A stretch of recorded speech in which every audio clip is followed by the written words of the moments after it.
At midnight, we lit candles and started using the Ouija board. But that's when the event I will never forget occurred. Charles called out, "Devil! Evil spirit! Come here!" Then Charles asked if anyone was present in the room, and the pointer moved to yes. When Charles asked, "What is your name?" the pointer moved to Moloch.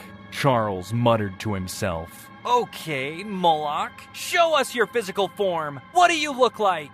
After this, the pointer didn't move, and the room was still and silent. Then Charles shouted, "Show us your terrifying face!"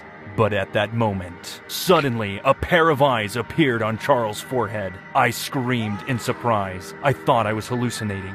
Charles looked over at me, not knowing what was going on, and the eyes on his forehead, which looked like snake eyes, moved around very strangely. When I pointed to Charles' forehead and shouted, "Your forehead!" Charles touched his forehead and screamed, "Ah! What is this?" Then a small mouth appeared on his forehead, and the mouth spoke in a strange voice. "Look in the mirror, Charles."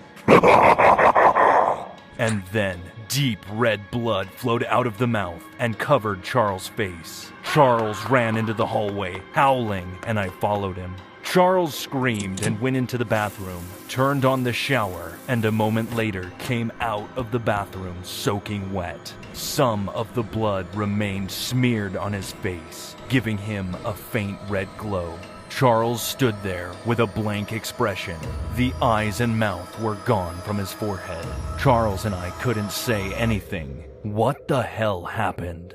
Charles' body was shaking. Then Charles ran back into the room and shouted, "I know how to exorcise! I'll send these evil spirits to heaven!" Charles picked up a book and opened it. The title of the book seemed to be about exorcism. But at that moment, I saw it. Something crawled out from the corners of the dark room.